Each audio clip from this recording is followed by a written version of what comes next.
Hey everybody, and welcome back to the channel. So today we're going to be working on an 05 powerstroke, the 6.0. We're going to be doing an EGR cooler and also an oil cooler on the truck, and I'll show you the steps on what you got to do to take out the oil cooler and the EGR cooler. They're really simple, not very hard. All right, so here's the kit that they purchased. It's the Sinister diesel. It looks pretty similar. I don't know if exactly the same, but it looks pretty similar to the bulletproof diesel ones. They got the tubes in there instead of like a radiator. So most of the time what happens with the factory ones, they'll split like back in here, they'll split back here, they just get clogged up, and then because they're pretty much like a radiator, like I said. And then with these ones, they won't be getting as much soot in there as the factory ones would. And then for the oil cooler, probably looks just like the factory one. But in the oil cooler kit, it gives you all the stuff you need: the screen, all your gaskets, and then same with the EGR cooler. It gives you all your gaskets, intake manifold gaskets, your turbo O-rings, big donut O-ring for when you pull the manifold off. Sometimes you can cheat and not have to pull the manifold. You kind of lift it up to one side. I've done that and stuff like that. But we got to pull the oil cooler, so that's enough of me rambling about it. Let's get into it so I can show you guys what you need to do on changing your own EGR cooler and oil cooler. All right, so I got the radiator fluid draining.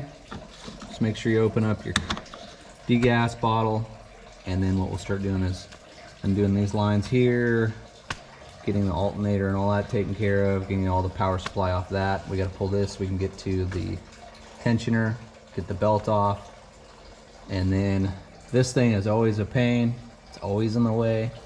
So you just want to take those 3 clips out and then wire it up, and you can hang it somewhere up on your hood.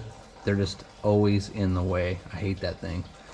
But other than that, they're very, very simple. But yeah, that thing, you'll hate it.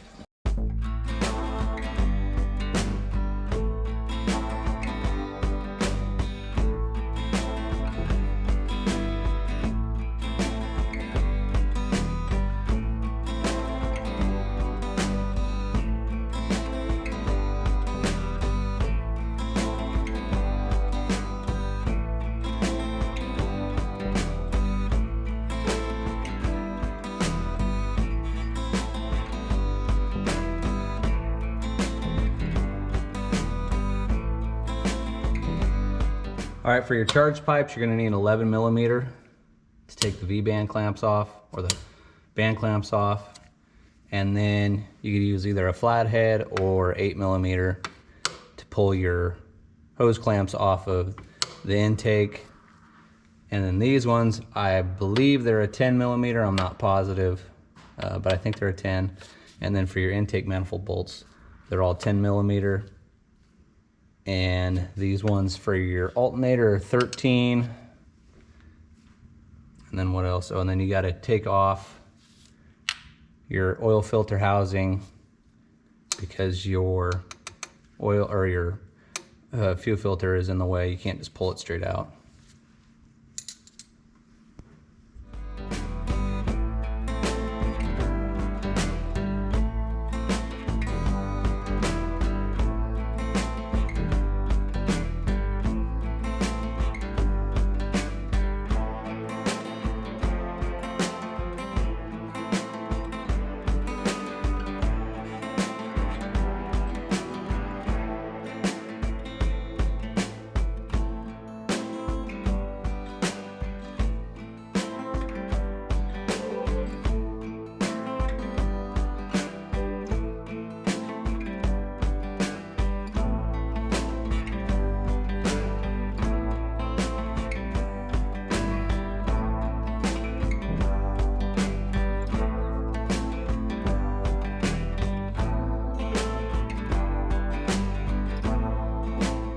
Your when you go to pull your fan shroud off, just take your time because those tabs can break pretty easily.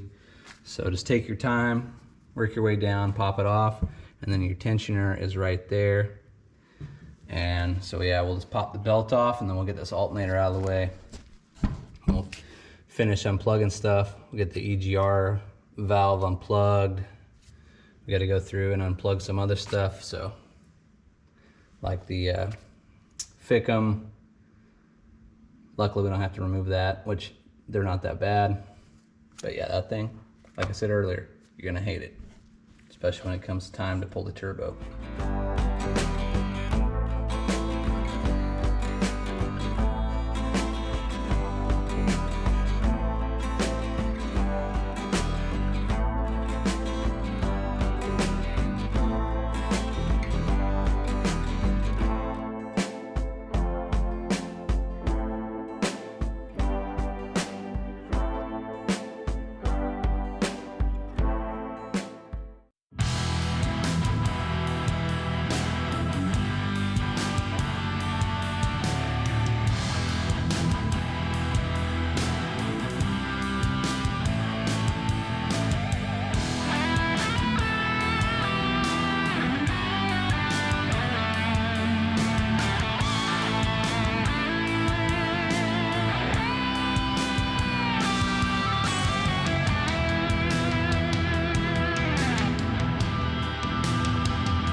All right, so I had some issues with this V-band clamp, even spraying penetrating oil on it. It just stripped out and I couldn't get it off. So I just snapped it off and then hit it with a hammer and it finally broke loose. And then this side, that side unbolted easy. It was kind of a pain to, pop the V-band loose, but you just gotta kind of get in there, hit them with a hammer, and then kind of hit them with the chisel and stuff, and they'll eventually pop loose. So I'll set you guys back up. We'll pull this turbo out of the way, finish getting some of the wiring harness out of the way, and then we'll start getting this manifold out of here. Hopefully this bolt comes out. It was giving me issues earlier, so we'll just see.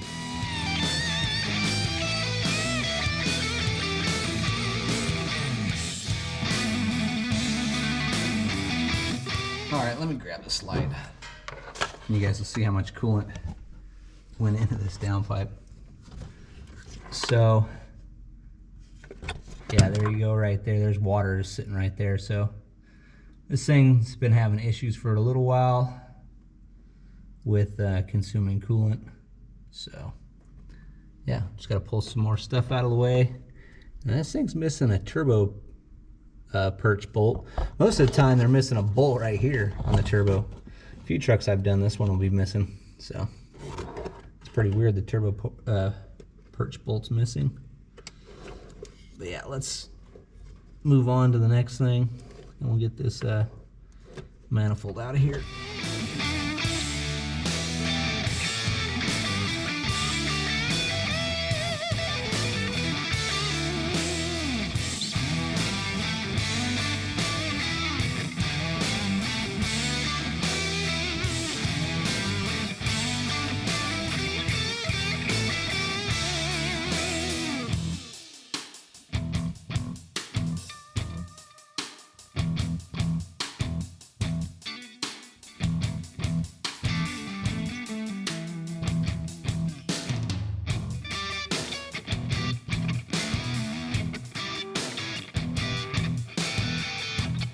All right, so you gotta take off all your fuel lines to your upper fuel filter.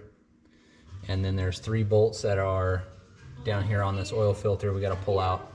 And then pull this housing up, unbolt all the intake manifold bolts, and then slide it back and pull it up.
Also, you want to make sure all this is clean right here and don't drop anything down in your cylinders and your valves.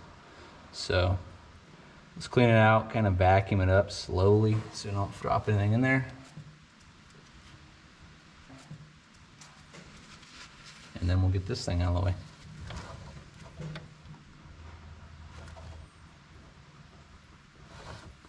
Nice.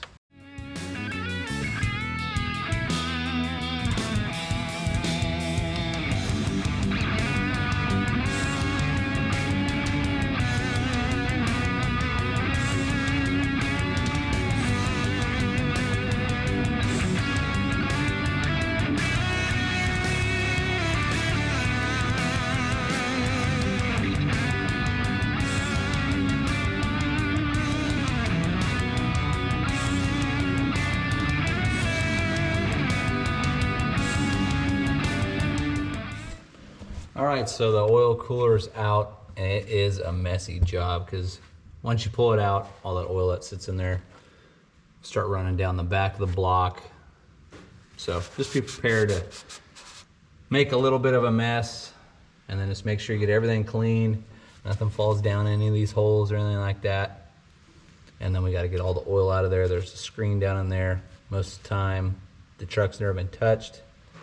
They're ripped, so yeah, get all this oil cleaned up, and we'll start working on getting the oil cooler out.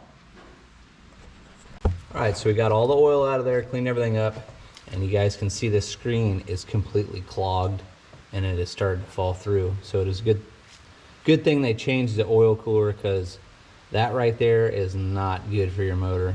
Once it gets clogged like that, you'll just get contamination going through there, and then you'll start to have issues. So it's a good thing they changed the oil cooler, like I said. I'll pull the screen out and show you guys up close on what it looks like. But when you go and clean this out, don't use any red rags or anything like that. You want to use a lint-free rag. That way you don't have any contamination sitting in this valley right here. So what we got to do now is get the oil cooler out of the housing, clean that thing all up, put it back together, and then finish cleaning up around here. Make sure you don't drop anything in any of these holes right here or that one over there. Just try to keep everything as clean as possible, and then yeah, bolt it back together, torque it down, and then we'll start doing the manifold and the EGR cooler. But see, what I was saying is the screens will start to come apart, and then you'll get contamination, and it looks like some of that screen is missing, so we'll have to go and find it. All right, so I got the oil cooler housing all cleaned up, and we'll start taking this thing apart, and then we'll get the oil cooler out of it, put the new one in. Just try to make sure that you keep it as clean as best as possible, and then just be careful with this tower right here because it's plastic.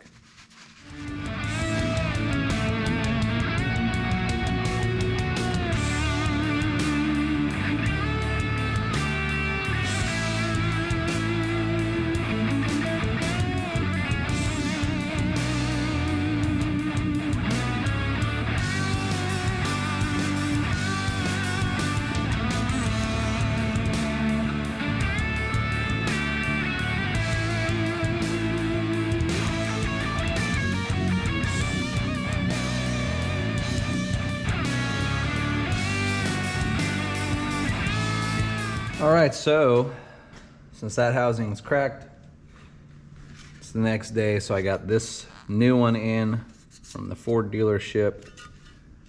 So just inspect it, make sure everything looks good. And on this one, this little insert that slides in right here, it's got an O-ring, but it was double O-ringed, which there should only be one. Because on the old one that I took apart, when I pulled this one out, it was just one O-ring, and this one, there's one on it already. And you guys can see there's one in there, so that would have been fun. But anyways, I'll pull that O-ring out, and we'll put in the new O-rings that go right here, put some lube on them. We'll get all this stuff ready to assemble, and then we'll slide in the oil cooler, bolt it up, and then these are self-tapping bolts that go into these. So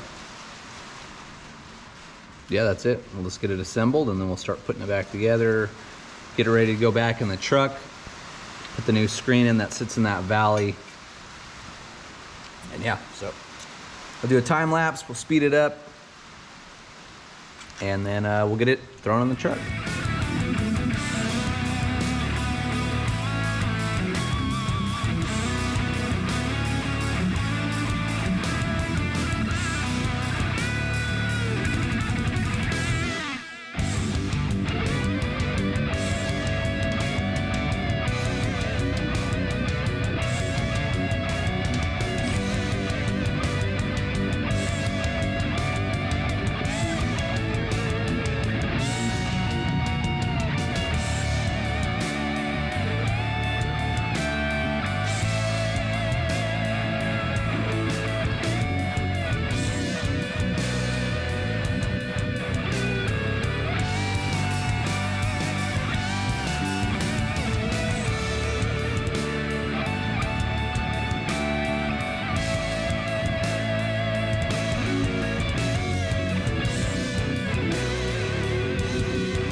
All right, so the oil cooler assembly is done.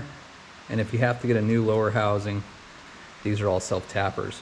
So they don't come threaded. So this self-tap itself. And then the oil pressure adapter right here, there's no hole that goes all the way through. So shouldn't have to put it on. I might take it off the old one and see if it will thread in or not, because there's no threads right here. But other than that, this thing is ready to go back in the truck. We'll clean up the block a little bit on top and put that screen in, then we'll throw this thing in, get it bolted and torqued down.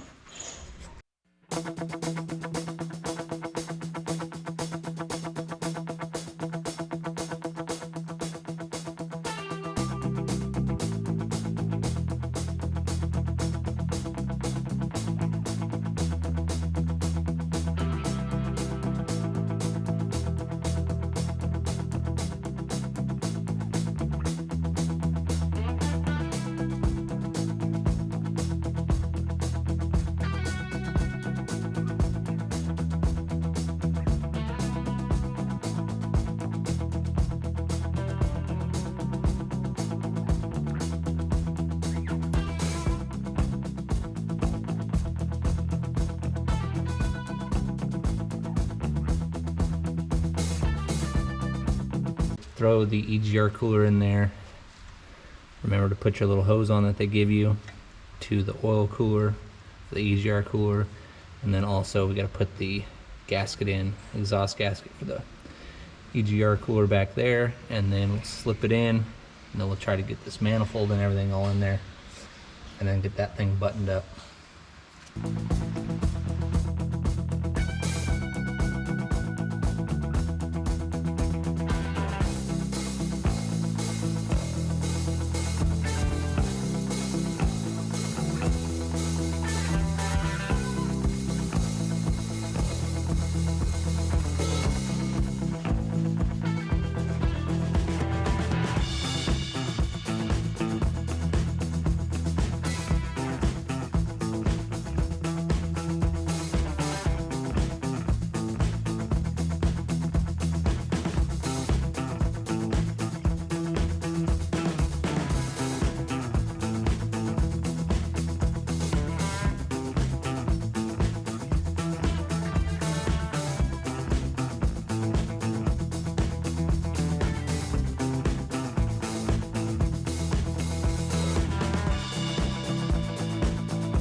Alright, so you want to change your O-ring that's right here, and then this where it's going to be a pain, because when you slip it in you want to make sure this thing doesn't slide around and you lose it. So that's the only pain, but I left it kind of loose on the back, so should be able to get it in there no problem.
All right, so everything's done. The GoPro died, so I just finished it up, but fired her up, and the V-band's leaking on this side that comes up from the manifolds. So got to get in there, fix that.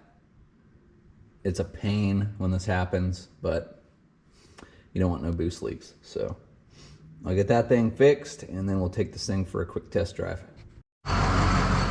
All right, so the truck's all done, and I don't know if that's like the clutch fan making noise, but it's a little loud. Just waiting to scan everything. I'll take it for a test drive. Everything's cleared.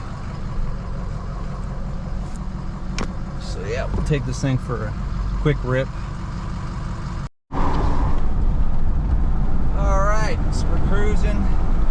Gotta get this thing up to operating temperature. I haven't drove a big truck like this, a lifted truck like this in a long time.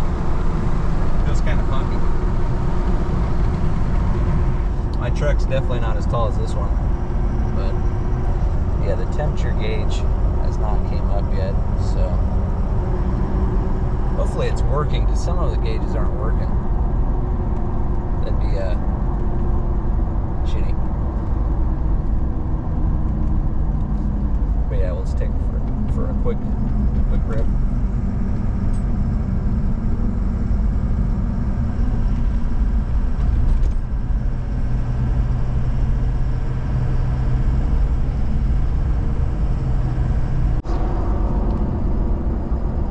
All right, so the temperature gauge is working, it's coming up, and then the turbo gauge started working, so I don't know what happened there. Vehicles do weird stuff sometimes, but seems to be all right so far. So, yeah, it's weird to drive an automatic too. My truck's a manual, and all the other ones I've worked on the last few times have all been manual, so I'm not used to driving a automatic 6-liter.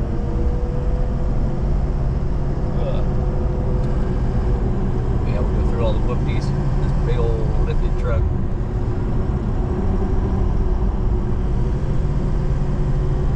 Handles good though for a big truck. I'm surprised it's not all over the place, even with these big old aggressive tires.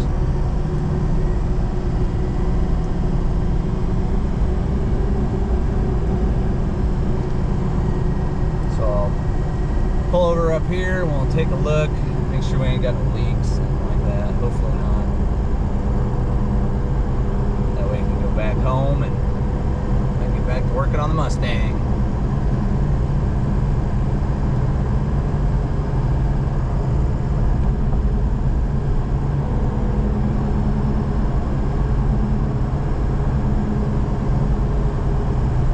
All right, so we're back at the shop. Everything's good to go on the truck, so it'll leave today. So if you guys did like today's video on doing an EGR cooler and an oil cooler on a 6-liter Power Stroke, make sure you guys hit that like and subscribe button, also notification bell, that way you guys stay notified on videos with the 69 Mustang that'll be coming, and then also the shop truck. Thanks for watching, everybody. I appreciate it very much. Until next time, later.